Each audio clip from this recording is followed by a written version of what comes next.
गौर किया, जब हम जनाजे की नमाज पढ़ते हैं, सामने जनाजा होता है, तो जनाजे की नमाज में हम रुकू नहीं करते, सजदा नहीं करते, ऐसा क्यों? हर नमाज में रुकू है, हर नमाज में सजदा है, मगर जनाजे की नमाज में न रुकू है न सजदा, ऐसा क्यों है मेरे भाई? इसलिए कि सामने जनाजा रखा है और इस्लाम के अंदर इतना भी पसंद नहीं किया गया कि सामने अगर जनाजा भी रखा है तो उसके आगे सजदा किया जाए या उसके आगे रुकू किया जाए। सोचो, जो इस्लाम जनाजे की नमाज में रुकू और सजदा नहीं रखता है ताकि किसी लाश के सामने सजदा न होने पाए, उस इस्लाम में किसी कब्र के आगे सजदा करने की इजाजत कैसे हो सकती है? बंगाल में कलियाचक एक जगह है, कलियाचक में एक मस्जिद में मैं गया नमाज पढ़ने, प्रोग्राम था मेरा, वहां पे मैं गया तो देखा कि मस्जिद के अंदर कब्र मौजूद है, तो बहुत परेशान हो गया। अहले हदीस की मस्जिद है और मस्जिद के अंदर कब्र है। मैंने कहा भाई अहले हदीस की मस्जिद में कब्र कहां से आई? तब मौलाना साहब बहुत पहले से ये कब्र है।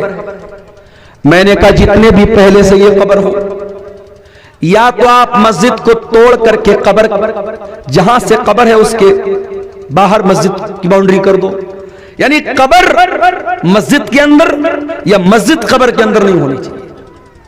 मैंने कहा दो रास्ता है, या तो आप मस्जिद की बाउंड्री कम कर लो, या फिर इस कब्र से जो भी मरने वाले की लाश है, अब तो काफी दिन की कब्र हो गई, तो उसकी लाश के जो भी बचे हुए पार्ट पुर्जे हैं उसको उठा करके निकाल करके किसी दूसरे कब्रिस्तान में ले जाके दफन कर दो।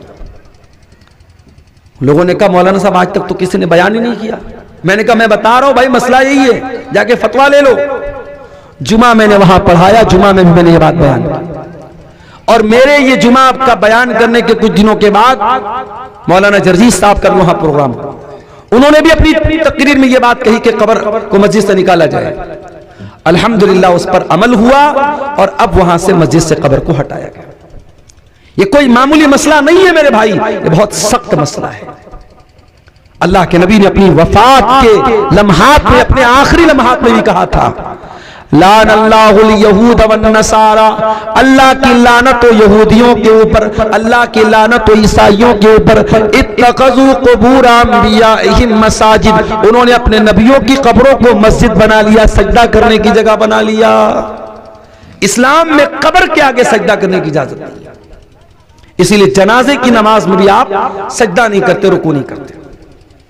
अच्छा, जनाजे की दुआ कितने लोगों को याद है? जरा हाथ उठा के बताओ तो, कितने लोगों को याद है? ईमानदारी से बताना, झूठ मूठ हाथ मत उठाना। देखिए इतना बड़ा मजमा है और काफी लोग ऐसे हैं जो हाथ नहीं उठा पा रहे, ये अफसोस की बात है। आप अपने दुनिया के कामों में बहुत माहिर हैं, अपनी राजनीति के मामले में बहुत माहिर हैं, अपनी खेती बाड़ी के बारे में बहुत जानकार हैं, लेकिन आपको जनाजे की नमाज की दुआ तक नहीं आती। ये अफसोस की बात नहीं है। जनाजे की नमाज में अल्लाहु अकबर का इमाम साहब ने पहली तकबीर के बाद सूरह फातिहा पढ़ेगा, बिस्मिल्लाहिर्रहमानिर्रहीम, अल्हम्दुलिल्लाहि रब्बिल आलमीन, अर्रहमानिर्रहीम, मालिकि यौमिद्दीन, इय्याका नअबुदु व इय्याका नस्तईन, इहदिनस सिरातल मुस्तकीम, सिरातल लज़ीना अनअमता अलैहिम गैरिल मग़दूबि अलैहिम वलद्दॉल्लीन, आमीन। सूरह फातिहा पढ़ेगा, उसके बाद कोई सूरत मिला लेगा, बिस्मिल्लाहिर्रहमानिर्रहीम, कुल हुवल्लाहु अहद, अल्लाहुस समद, लम यलिद वलम यूलद वलम यकुल लहू कुफुवन अहद।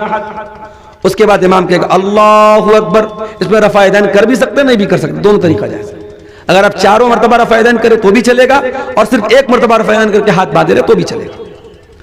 एक बार अल्लाहु अकबर का, सूरह फातिहा पढ़ा, कोई सूरत पढ़ी, अब दूसरी मरतबा इमाम ने अल्लाहु अकबर का, आप क्या पढ़ेंगे? आप अल्लाहुम्मा सल्ली अला मुहम्मद व अला आलि मुहम्मद कमा सल्लैता अला इब्राहीम व अला आलि इब्राहीम इन्नका हमीदुम मजीद, अल्लाहुम्मा बारिक अला मुहम्मद व अला आलि मुहम्मद कमा बारकता अला इब्राहीम व अला आलि इब्राहीम इन्नका हमीदुम मजीद। दुरूद शरीफ पढ़ा, फिर इमाम ने कहा अल्लाहु अकबर। अब ये तीसरी तकबीर है। अब इसमें आप जनाजे की दुआ पढ़ें। जनाजे की कई दुआएं हैं, छोटी छोटी दुआ भी है, थोड़ी लंबी दुआ भी है।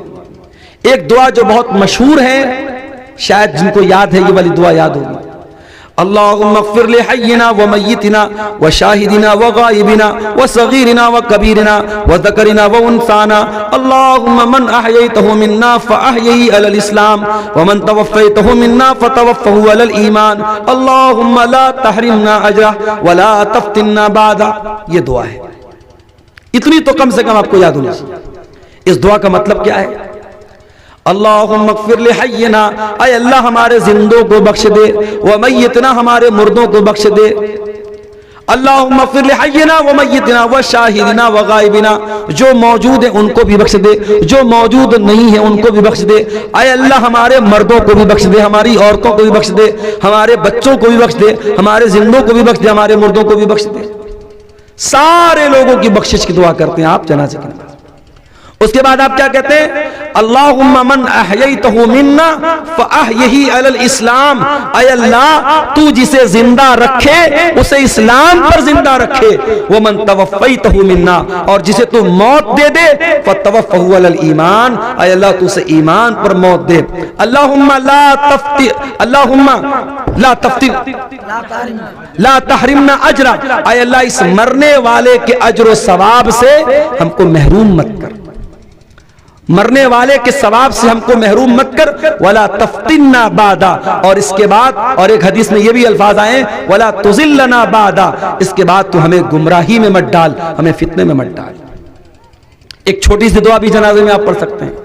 अल्लाहुम्मा अग़फ़िर लहू वरहमहू वआफ़िही वाफ़ अन्हु वअकरिम नुज़ुलहू ववस्सिअ मुदख़लहू। ऐ अल्लाह इस मरने वाले को बख्श दे, इसके ऊपर रहम फरमा, इसको दरगुजर कर दे, इसको आफियत में रख, इसकी अच्छी मेहमान नवाजी फरमा और इसके गुनाहों को धो दे। ये दुआ भी आप पढ़ सकते हैं।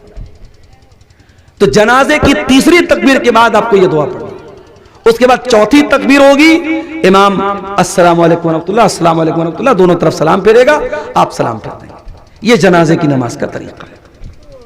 उसके बाद और आगे बढ़िए। अब आप जनाजा पढ़ चुके, अब मुर्दे को कब्रिस्तान लेके जा रहे हैं। दुनिया में इंसान कितना ताकतवर था, दुनिया में उसकी फॉर्च्यूनर गाड़ी जब गुजरती थी रोड पर तो लोग ताकने लगते, नेताजी की गाड़ी आ गई, विधायक जी की गाड़ी आ गई, मंत्री जी की गाड़ी आ गई, फलाने साहब की गाड़ी आ गई। और आज जनाजे पे लेटा हुआ है वो इंसान, और उसकी जनाजे की चारपाई को लोग पकड़े हुए हैं और उसको लेके कब्रिस्तान जा रहे हैं। कब्र तैयार है, और कब्र भी आप जानते हैं दो तरह की होती है। एक होती है संदूकी कब्र जिसमें बीच में मुर्दे को रखा जाता है, और एक होती है बगली कब्र। और अल्लाह के नबी की जो कब्र है वो बगली कब्र थी जिसमें साइड में मुर्दे को रखा जाता है। तो कब्र में मुर्दे को उतारा जाता है। अब जब कब्र में उतारा गया उसके बाद मिट्टी डाली जाती है। मिट्टी डालने के टाइम बहुत से लोग दुआ पढ़ते, मिनहा खलकनाकुम व मिनहा नुखरिजुकुम व फीहा नुईदुकुम तारतन उखरा। ये दुआ पढ़ते ये साबित नहीं है, बस बिस्मिल्लाह पढ़ के आप मिट्टी डाल दीजिए। मिट्टी डाल दिया, हाथ झाड़ के चले आए।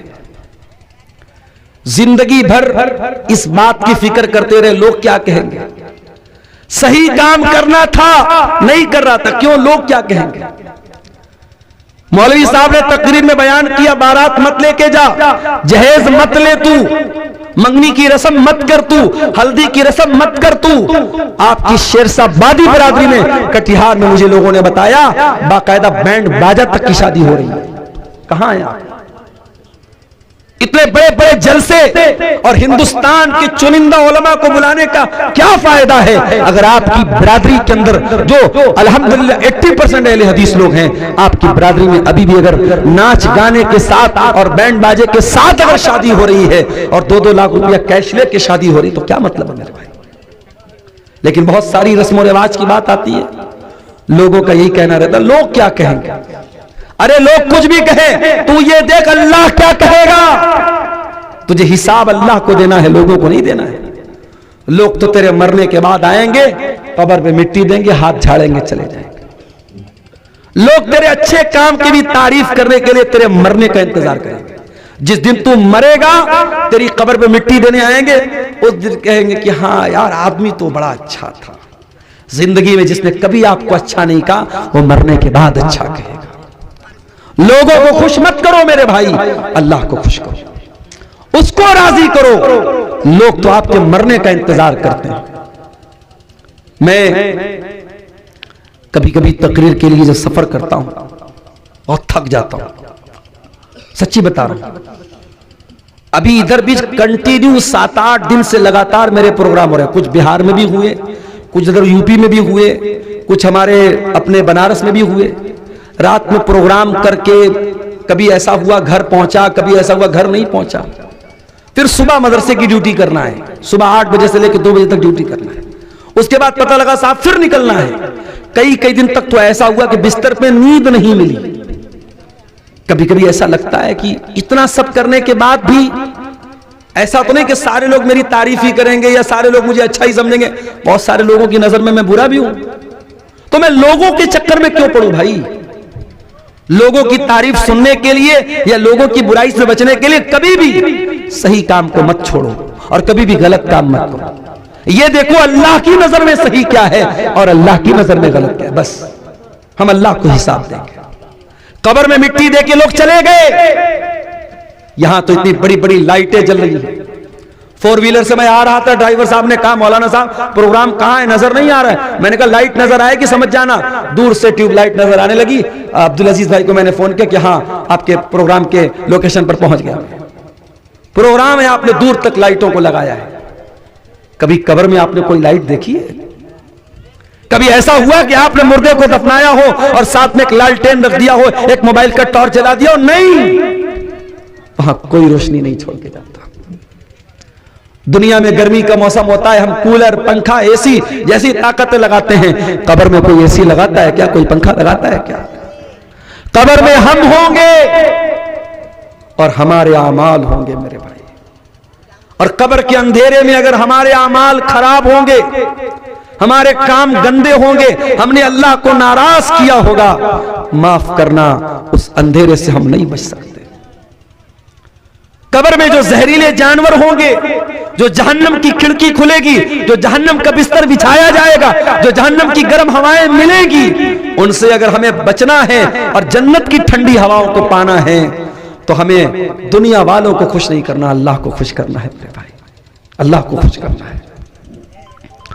अबू दाऊद के अल्फाज हैं, एक अंसारी साहबी का जनाजा था, जनाजे को कब्र में उतारा जा रहा था।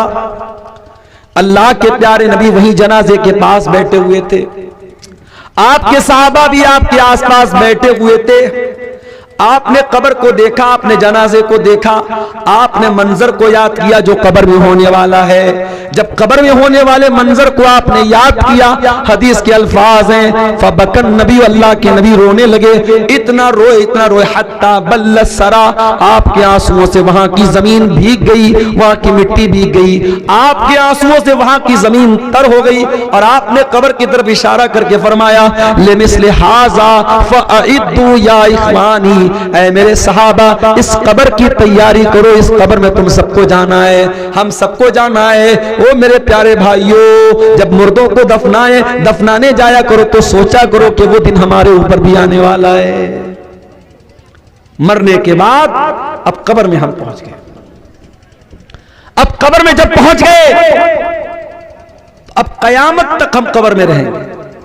अब ये मरने के बाद और कयामत तक के बीच का जो पीरियड है, इसको बरज़ख कहा जाता है। बरज़ख, बरज़ख का मतलब क्या होता है? Barrier, divider. आखिरत एक तरफ, दुनिया एक तरफ, बीच में डिवाइडर क्या है? ये कब्र की जिंदगी है, बरज़ख की जिंदगी है। और इसी से ये मसला पता चला कि हम तो अपने मुर्दे को दफनाते हैं, हमारे हिंदू भाई तो अपने मुर्दों को जला देते हैं, हमारे पारसी मजहब के लोग तो अपने मुर्दों को चिल कौओं को खिला देते हैं, ईसाई लोग तो ताबूत में रख के मिट्टी के अंदर डाल देते हैं। हर मजहब में अंतिम संस्कार करने का अपना अपना तरीका है। और हमारे नबी फरमा रहे कि कब्र में अजाब भी होगा और कब्र में सवाब भी मिलेगा। तो जिसने जला दिया, जिसने चिल कौए को खिला दिया, उसको कैसे अजाब मिलेगा, उसको कैसे सवाब मिलेगा? तो याद रखो मेरे भाई, कब्र का मतलब वो गड्ढा नहीं है। कब्र एक दुनिया का नाम है। कब्र एक अलग वर्ल्ड है, एक अलग दुनिया है, और उस दुनिया को हम बरज़ख कहते हैं। और ये भी याद रखो कि मरने के बाद अब दोबारा दुनिया में कोई वापस नहीं आ सकता। ये जो बॉलीवुड की फिल्मों में दिखाया जाता है, सीरियल्स में दिखाया जाता है, एक इंसान खुदकुशी कर लेता है, आत्महत्या कर लेता है, उसकी आत्मा भटकती रहती है। कोई आत्मा नहीं भटकती। मरने के बाद किसी की आत्मा, किसी की रूह दुनिया में कभी नहीं आ सकती। ये बात याद रखो। कुरान कहता है हत्ता इज़ा जाअ अहदहुमुल मौत क़ाल रब्बिरजिऊन। जब इंसान को मौत आ जाती है, अल्लाह से कहता है, अय अल्लाह एक चांस और दे दे, एक मौका और दे दे, रब्बिरजिऊन, एक बार दुनिया में दोबारा आने का मौका दे दे, लअल्ली अअमलु सालिहन फीमा तरक्तु, अय अल्लाह मैं वादा करता हूं, मैं प्रॉमिस करता हूं, मैं दुनिया में एक चांस तू और दे दे, मैं कोई गुनाह का काम नहीं करूंगा, कोई तुझे नाराज करने वाला काम नहीं करूंगा, अय अल्लाह मैं नेक अमल करूंगा, मैं अच्छा अमल करूंगा। अल्लाह फरमाएगा कल्ला इन्नहा कलिमतुन हुवा क़ाइलुहा व मिन वराइहिम बरज़खुन इला यौम युबअसून। ऐ मेरे बंदे, तेरी ये विश पूरी होने वाली नहीं है, तेरी ये आरज़ू पूरी होने वाली नहीं है। अब तो कयामत तक बरज़ख में रहेगा, तो कब्र की जिंदगी गुजारेगा, बरज़ख की जिंदगी गुजारेगा। तो मेरे अजीजों, जिस तरीके से दुनिया की जिंदगी के लिए मेहनत करते हो, वैसे बरज़ख की जिंदगी और कब्र की जिंदगी के लिए भी मेहनत करो। अब आइए तकरीर के आखिर में जो कुरान की आयत मैंने शुरू में पढ़ी थी, शुरू में मैंने आयत पढ़ी थी, अल्लाह ने सूरह नहल में फरमाया, कुरान के 14वें पारे में, मन आमिला सालिहम मिन ज़करिन औ उन्सा, जो भी नेक अमल करेगा, चाहे वो मर्द हो या औरत हो, अगर वो ईमान वाला होगा। अभी बनारस में प्रोग्राम था, उसमें मेरी तकरीर भी थी और मौलाना मेराज रब्बानी साहब की तकरीर थी। अब मेराज रब्बानी साहब को तो आप जानते ही हैं, किसी जमाने में खास तौर से बिदअती लोगों के खिलाफ उनकी बड़ी तगड़ी तगड़ी तकरीरें मौजूद हैं। तो बिदअती लोगों ने वहां जहां बनारस में प्रोग्राम था, उन लोगों ने एक मैसेज वायरल किया और खास तौर से शेख मेराज रब्बानी का नाम लेकर के कहा कि साहब ये तो बहुत बड़ा गुस्ताख है और नबी को नहीं मानता है, नबी का गुस्ताख है और नबी की कब्र के ऊपर जो गुंबद बना उसको गिराने की बात करता है, ऐसे गुस्ताख की तकरीर हम नहीं होने देंगे, वगैरह वगैरह। तो वो मैसेज देखकर मुझे तो बहुत गुस्सा आया। तो कल जब मेरी तकरीर थी बनारस में परसों, तो मैंने एक बात कही, मैंने कहा ये लंबी लंबी टोपी और ये लंबी लंबी पगड़ी पहन करके आप अल्लाह के अजाब से नहीं बच सकते। अल्लाह के यहां ये नहीं देखा जाएगा आपका कुर्ता कितना लंबा था, आपकी टोपी कुतुब मीनार की तरह ऊंची थी कि नहीं थी, और आपकी पगड़ी कितनी लंबी थी। अल्लाह के यहां ये देखा जाएगा आप ईमान पर थे कि नहीं थे, आप तौहीद पर थे कि नहीं थे। मन आमिला सालिहम मिन ज़करिन औ उन्सा वहुवा मोमिन, जो ईमान वाला है, जो तौहीद वाला है और वो साथ में नेक अमल करने वाला है, चाहे वो मर्द हो या औरत हो, अल्लाह का वादा है, फलनुहयिन्नहु हयातन तय्यबा, हम उसे दुनिया में एक अच्छी जिंदगी, एक चैन वाली जिंदगी, एक खुशी वाली जिंदगी अता फरमाएंगे। वलनजज़ियन्नहुम अजरहुम बिअहसनि मा कानू यामलून, और आखिरत में उसके अमल का बेहतरीन बदला देंगे। दीन पर अमल कर मेरे भाई, दीन पर गारंटी है अल्लाह की, तेरी दुनिया भी चैन वाली हो जाएगी, तेरे बच्चे तेरे फरमाबरदार बन जाएंगे, तेरी बीवी तेरी बात मानेगी, तेरे माँ बाप तुझे दुआएं देंगे, तेरे घर में बरकत आएगी। लेकिन अगर तू दीन पर नहीं चलेगा, तू हराम काम करेगा, हराम कमाई को घर में लाएगा, हराम रोजी को घर में लाएगा, तेरे घर की बरकत खत्म, तेरी औलाद भी नाफरमान, तेरी बीवी भी नाफरमान, तेरे घर का सुख चैन सब खत्म हो जाएगा। तो दीन पर चलो मेरे प्यारे साथियों। ये कुछ सवालात की पर्चियां आई हैं। एक सवाल आया है कि एक ही वक्त में एक ही बैठक में 3 तलाक दे तो जायज है कि नहीं, और उसकी दलील क्या है। जायज तो नहीं है। जो उलमा कहते हैं कि इकट्ठे 3 तलाक कोई दे दे तो तीनों हो जाती, जैसे हमारे हनफी उलमा का ये फतवा है, उनसे भी आप पूछेंगे तो वो कहेंगे ये गलत है, गुनाह का काम। और नबी के जमाने में जब 3 तलाक इकट्ठे किसी ने दी, जो अहले हदीस की दलील है कि नबी ने बहुत गुस्से का इजहार किया, बल्कि हदीस में ये अल्फाज है कि अल्लाह के नबी ने फरमाया कि क्या मेरे रहते हुए दीन का मजाक उड़ रहा है, दीन का मजाक बनाया जा रहा है। और आपने उस सहाबी को रुजू करने का हुक्म दिया। इसका मतलब कि नबी ने इकट्ठे 3 तलाक को एक माना है, 3 नहीं माना है। उसके बाद दूसरा सवाल है कि तलाकशुदा औरत को शादी करने का क्या हुक्म है? बिल्कुल शादी करनी चाहिए उसकी। हमारे यहां बड़ा मसला यह है, कोई औरत तलाकशुदा हो गई तो अब उसकी गलती हो चाहे ना हो, शौहर ने तलाक दे दी तो यह माना जाता है कि औरत के अंदर कोई कमी है, तब तो तलाक मिली। और तलाकशुदा औरत की शादी बहुत मुश्किल हो जाती है। बल्कि बहुत सारे केस में ऐसा देखा गया कि अगर तलाकशुदा औरत का कोई एक बच्चा भी है तो औरतें क्या बोलती, अरे वो तो औरत है, बच्चे के सहारे जिंदगी गुजार लेगी। माफ करना, ये दुनिया का बहुत बड़ा झूठ है मेरे भाई। अगर कोई औरत तलाकशुदा है और बेवा है, अगरचे उसके पास बच्चा भी है, उसकी पूरी जवानी को बर्बाद कर देना और यह कहना कि बच्चे के सहारे जिंदगी गुजार लेगी, यह इस्लाम के भी खिलाफ है और यह फितरत के भी खिलाफ है। एक जवान औरत को उसके जोड़े की जरूरत है और आप हलाल जरूरत पूरी नहीं करेंगे तो हराम के रास्ते खुलेंगे। और समाज में हमने देखा है बहुत सारी तलाकशुदा औरतें और बहुत सारी बेवा औरतें जिनका निकाह नहीं होता, जिनकी शादी नहीं होती, वो गलत रास्ता भी अपनाती हैं। और ऐसे लोग, ऐसी औरतों पर समाज के गंदे लोगों की नजरें भी होती हैं और लोग मौके का फायदा भी उठाना चाहते हैं। इसलिए ये बात याद रखिए, ये इस्लाम की खूबसूरती है। इस्लाम तो हमारे नबी ने सिर्फ एक बीवी जो आपके निकाह में हजरत आयशा थी वो कुंवारी थी, बाकी जितनी बीवियां थी सब तलाकशुदा थी और सब बेवा थी। इसलिए तलाकशुदा औरतों से निकाह करना चाहिए। अगर वो अच्छी है, दीनदार हैं, तो ऐसी औरतों से निकाह करना चाहिए। उनके घर में राशन पहुंचा देना, उनकी खबरगिरी करना, ये उनकी मदद नहीं। उनकी मदद ये है उनका घर बसाया जाए, उनको इज्जत के साथ बीवी बना के लाया जाए। क्या एक लड़का एक लड़की को शादी का पैगाम तन्हाई में दे सकता है कि नहीं? नहीं दे सकता। लड़का लड़की को क्यों देगा शादी का पैगाम? अगर किसी लड़के को कोई लड़की पसंद है, उसने लड़की को कहीं देख लिया या लड़की के बारे में सुन लिया कि लड़की बहुत खूबसूरत है, लड़की बहुत दीनदार है, लड़की के वली से को पैगाम भेजेगा, लड़की के गार्जियन को। लड़की का निकाह लड़की के गार्जियन की रजामंदी के बगैर नहीं हो सकता, यह मसला याद रखिए। ये जितना हमारे यहाँ जो लव मैरिज का जितना मामला हो रहा है सब गलत है। अगर किसी को वाकई में किसी से लव है, प्यार है, प्रॉपर चैनल से आओ, सही तरीके से आओ, लड़की के गार्जियन को राजी करो। लड़की का वली राजी है तब निकाह हो सकता है। लड़की को लड़का निकाह का पैगाम दे, इसकी बिल्कुल परमिशन और इजाजत नहीं है। सच जाहिर करने के लिए किसी शख्स को कत्ल कर सकते हैं या नहीं? इसका क्या मतलब है भाई? है? सच जाहिर करने के लिए किसी को कत्ल कर देंगे आप? ऐसा कौन सा सच है भाई? बहुत खतरनाक सच है। क्या एक मर्द की बीवी का इंतकाल हो जाए तो वो अपनी बीवी को फर्ज गुस्ल दे सकता है या नहीं? दे सकता है। शौहर अपनी बीवी को मरने के बाद गुस्ल दे सकता है, उसको कब्र में उतार भी सकता है।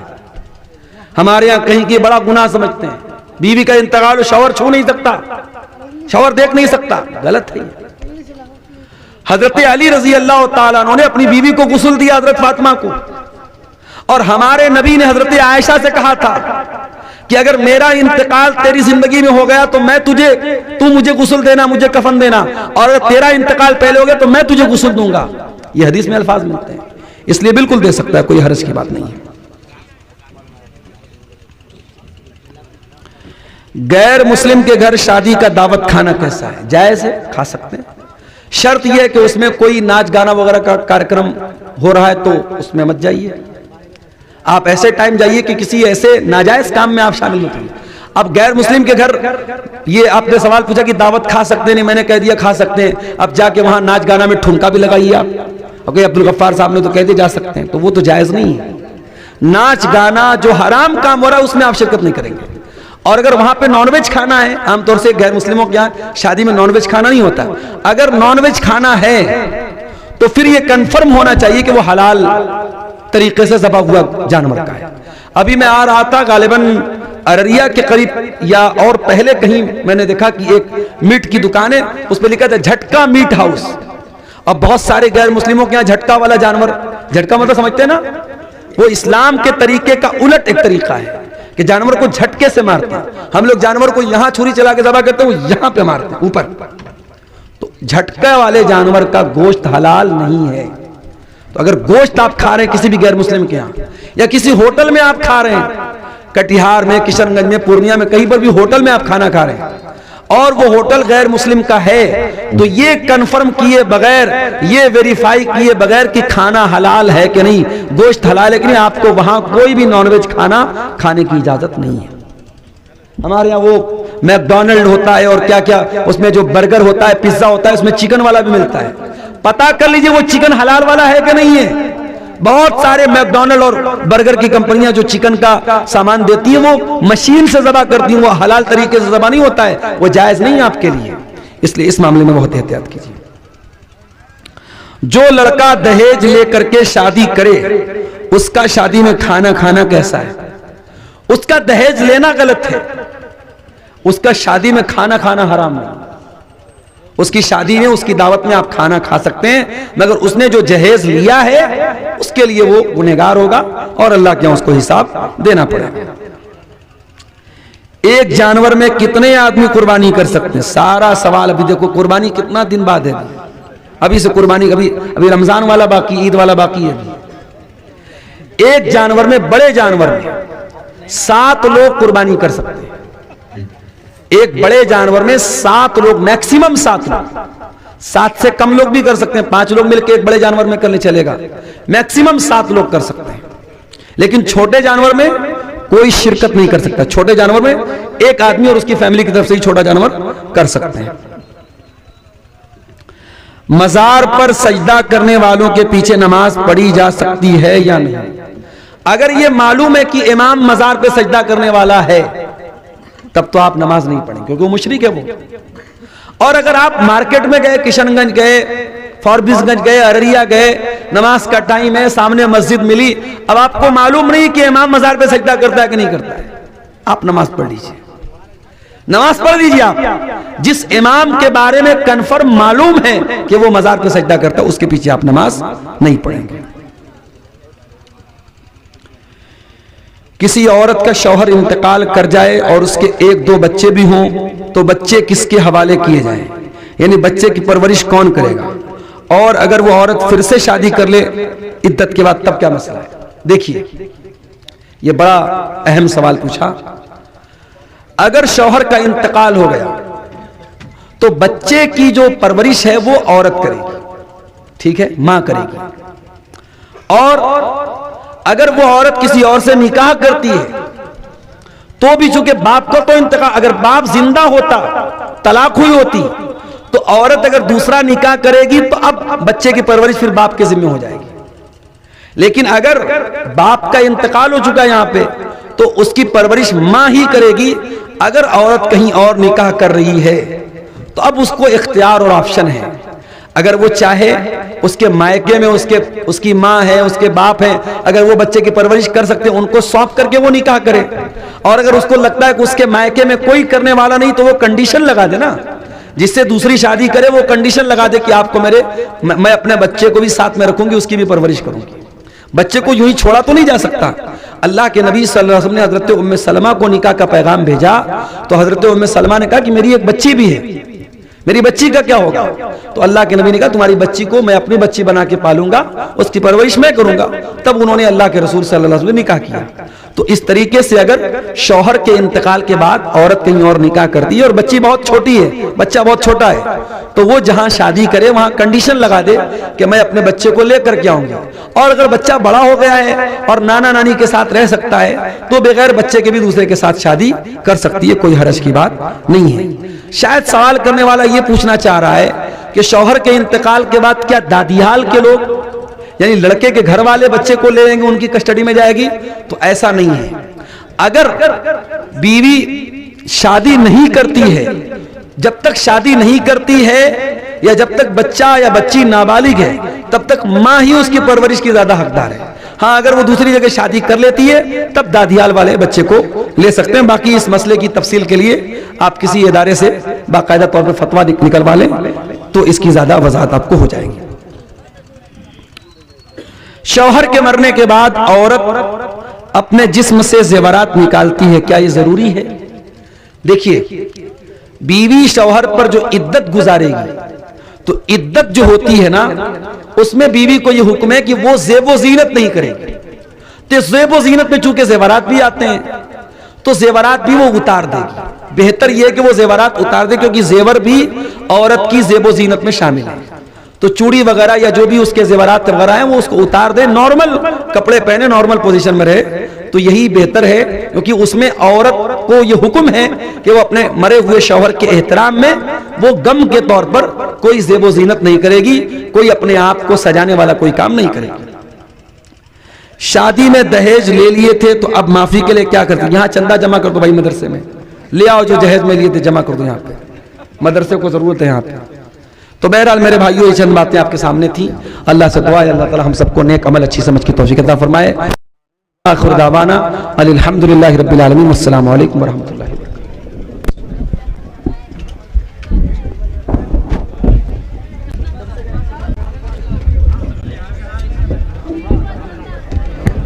अल्हम्दुलिल्लाह।